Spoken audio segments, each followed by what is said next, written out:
The night I drove over to my son's place, I wasn't planning to stay long. It was a Tuesday in late November, somewhere around 8:30, and the temperature had already dropped below -12.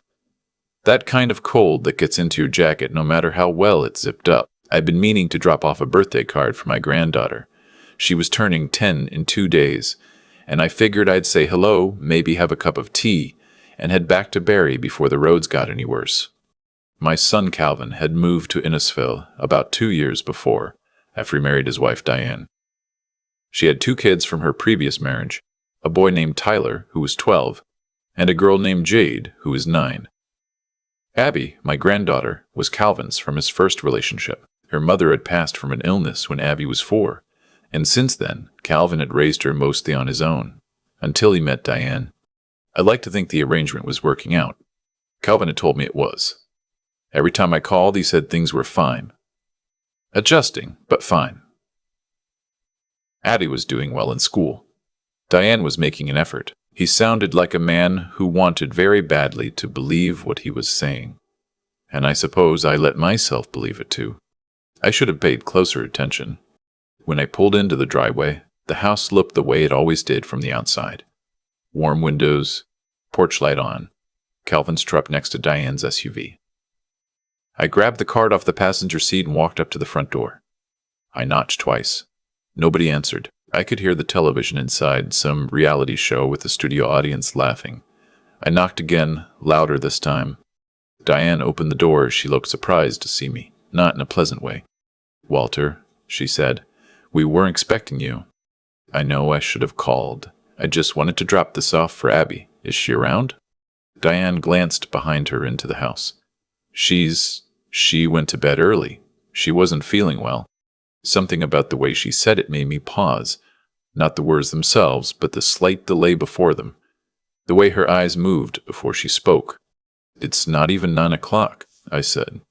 She had a long day. I stood there for a moment.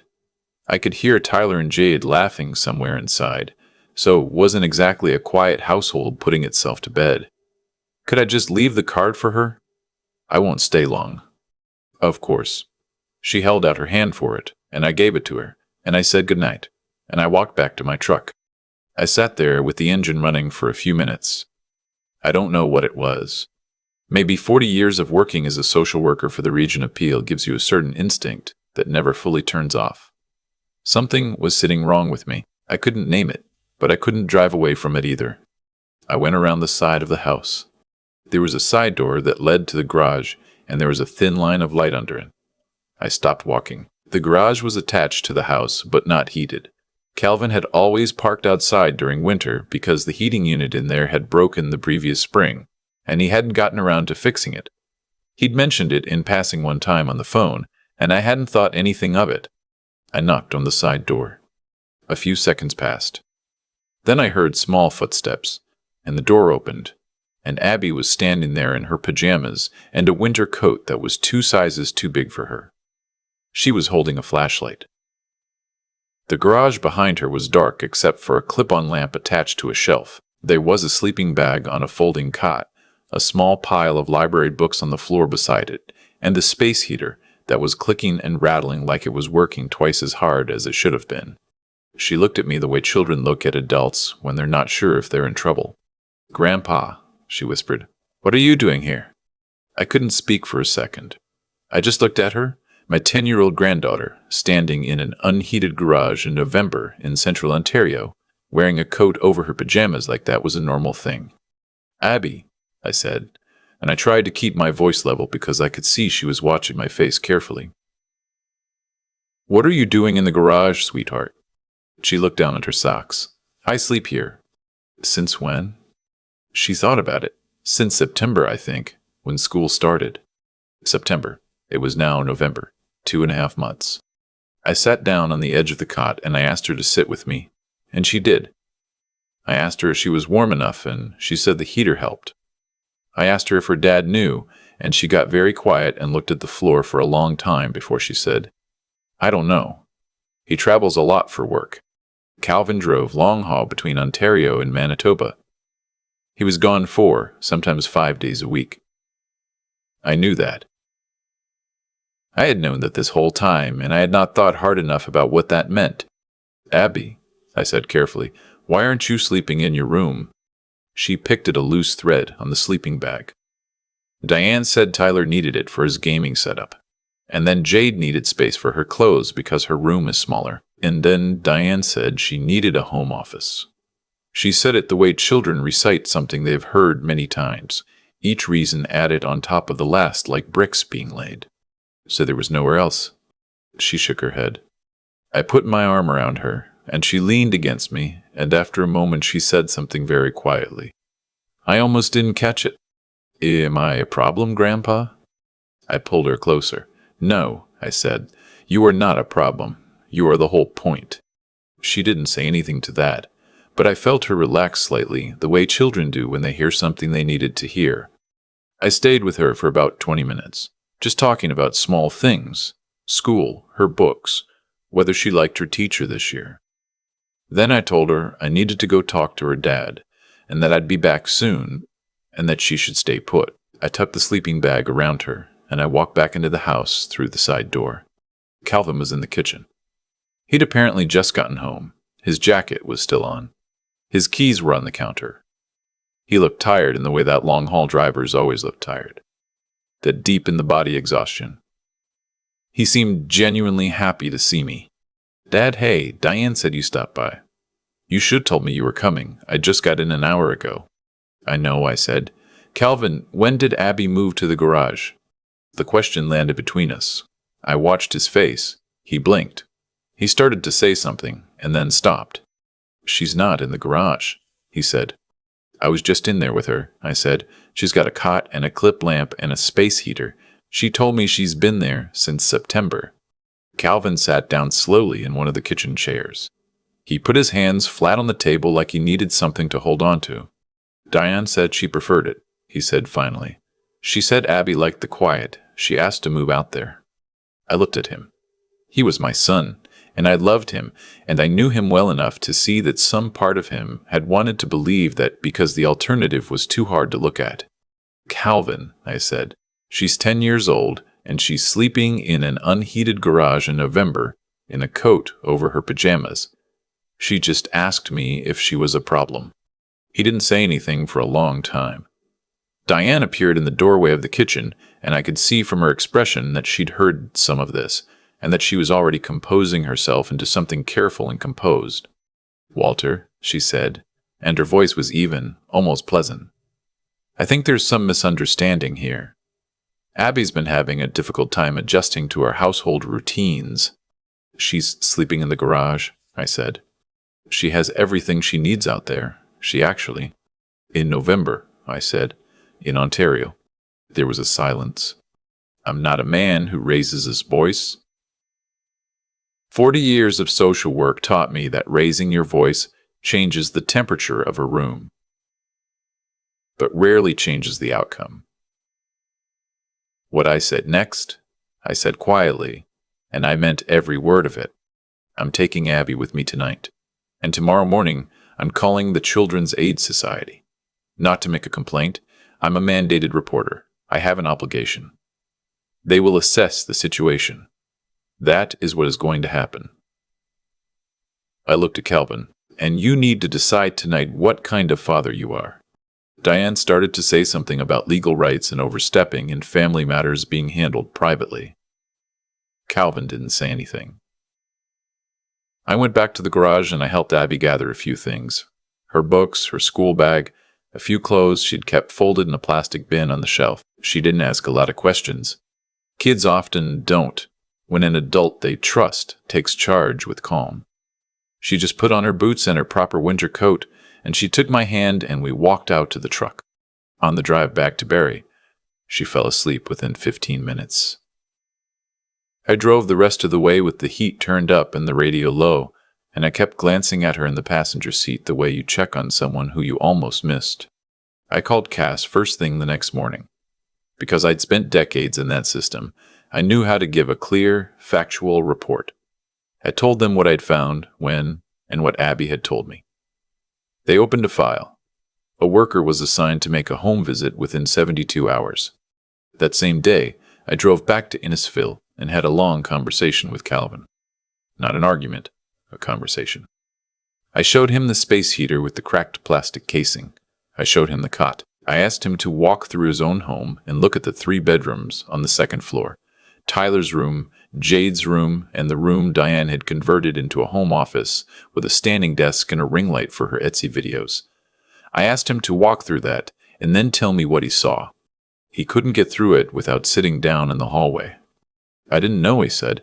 I swear to you, Dad, I didn't know it was like this. I believed him, partly. I believed he hadn't seen it clearly. I also believed he hadn't looked. There's a difference, and Calvin was honest enough with himself to understand that. You have to decide what happens now, I said. She's your daughter. She came first, before any of this, and right now she's at my house wondering if she's a problem. Over the next several weeks, things moved quickly in the way that family crises often do once they're in motion. The cast worker completed her assessment and found the garage arrangement unsuitable for a child, particularly given the temperature exposure and the lack of proper sleeping facilities. They issued a directive Abby was to have appropriate indoor accommodation immediately, or alternative arrangements would be escalated. Diane hired a family lawyer. Calvin hired a different one. I'd also placed a quiet call to a friend of mine, a retired family court judge I'd known for 30 years through our work together in the child welfare system. I didn't ask for any favors. I asked him to point me toward a good family lawyer for Calvin, someone who understood parental rights and could move quickly. He gave me a name. Calvin used it. Within 6 weeks of that November night, Calvin had filed for a formal review of the household arrangement. His lawyer was methodical and thorough. The cast report became part of the proceedings. Diane's lawyer argued that the situation had been miscommunicated and misunderstood, that Abby had expressed preferences, that the garage had been Abby's own choice. The cast worker who had interviewed Abby separately in a child-appropriate setting reported back clearly that the child had not described it as a choice. Diane's composure, which had seemed like her greatest asset, started to work against her. There were emails, exchanges between her and a friend that Calvin's lawyer subpoenaed, where she'd referred to Abby as dead weight and mentioned that having 3 kids' worth of mess in the house was unsustainable when only 2 of them were hers. That was the phrase that stayed with me when Calvin read it to me over the phone. Dead weight. About a 9-year-old girl who'd lost her mother. The marriage didn't survive it. I won't pretend that was entirely the fault of the garage or the emails or the cast report. I think Calvin had been slowly understanding for a while that he had built something on a foundation he hadn't examined closely enough. He'd wanted a family for Abby. He'd wanted her to have a mother figure, siblings, a home with noise and cooking smells and ordinary life. He'd wanted it so badly that he'd looked past things he shouldn't have. The separation agreement took several months. The house was sold. They'd bought it jointly, and the proceeds were split, and Calvin moved into a rental in Barrie, about 10 minutes from me. Abby had her own room, painted the colors she chose, with a window that looked out over the backyard. The first night she slept there, she texted me a photo of the view. Just the backyard, the fence, the sky going pink behind the trees. I still have that photo. Diane's own children ended up spending more time with their father after the separation. He'd been awarded increased parenting time through a separate custody application he'd filed, citing concerns about the household environment. Diane moved into a condo in Barrie. I don't know the details of her situation, and I'll admit that I don't spend much time thinking about them. What I do think about is the drive back from Innisfil on that November night, Abby asleep in the passenger seat, the highway quiet and dark and cold in every direction. I think about how close I came to just leaving the card at the door and driving home. I'd knocked. She hadn't answered. Diane had taken the card. If I'd trusted that, if I'd told myself it wasn't my business, if I'd respected the usual polite distance that families sometimes hide behind, Abby would have been in that garage for the rest of the winter. That's the thing about being a grandparent. You don't get to clock out. You don't get to tell yourself your job is done because your children are grown. Calvin is my son, and I love him, and I failed him a little bit too by not looking harder sooner, by letting him tell me things were fine when I had a feeling they weren't. After Abby had been at Calvin's new place for about a month, she came to my house for the weekend. We made pancakes on Saturday morning. She likes to add blueberries, which I don't. but I let her anyway. And we watched a movie in the afternoon, and in the evening we sat at the kitchen table doing a jigsaw puzzle. It was one of those 1,000-piece ones of a lighthouse on the Nova Scotia coast. We'd been working on it for 3 visits. At some point she put a piece in and looked up at me and said, "Grandpa, can I ask you something?" I said, "Of course." "Did you know something was wrong that night when you came over? Or did you just get lucky?" I thought about it for a moment. "A little of both," I said. I had a feeling, but I almost didn't follow it. She nodded, like that made sense to her. Then she found another piece and pressed it into place with a small, satisfied sound. "I'm glad you followed it," she said. I put another piece in on my side of the puzzle. Outside, the wind had picked up and it was starting to snow again, the way it always does in Barrie in January, steady and quiet and building toward something. "So am I, sweetheart," I said. "So am I." I keep coming back to that side door, the strip of light underneath it. The moment I almost kept walking. People talk about instinct like it's something mystical, but I don't think that's what it is. I think it's just the accumulated weight of paying attention over a long time. 40 years of walking into homes and reading what wasn't being said out loud, that's not a gift, it's a practice. And I'd let that practice go quiet in my own family because I thought love was enough to fill in the gaps. I thought because Calvin was a good man at heart, things would be good. I thought because Diane seemed capable and organized. Capable and organized was the same as safe. It isn't. What happened to Abby wasn't a mystery. It was a series of small decisions that each seemed, in isolation, almost reasonable. One child's room repurposed, then another adjustment, then a space heater and a folding cot and a coat worn to bed in November. No single step looked catastrophic, but the accumulation of them was. That's how harm usually works, not in one dramatic moment, but in the slow erosion of what a person deserves, until they stop expecting it. Abby asked me if she was a problem. She was 10 years old, and she had already started doing the math on her own worth, measuring herself against the space she was allowed to take up. That question didn't come from nowhere. It came from 2.5 months of being told in every practical way, short of words, that she mattered less. Diane lost the life she'd built, not because I dismantled it, but because what she'd built had a rotten foundation. She'd treated another person's child as a cost to be managed, and when that became visible, in a CAS report, in subpoenaed emails, in a family court proceeding, there was nothing to defend. The consequences followed the choices. That's not luck or justice handed down from somewhere. It's just what tends to happen when the truth becomes unavoidable. Calvin is a better father now than he was before that November. I said it not to excuse the before, but because I watched him do the harder thing, look at what he'd allowed, sit with it, and decide to change direction.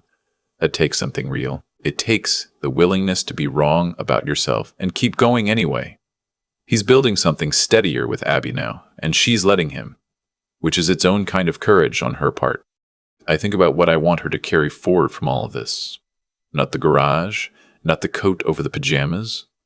I'd like her to forget some of that honestly. What I want her to remember is that she asked a question and got an honest answer.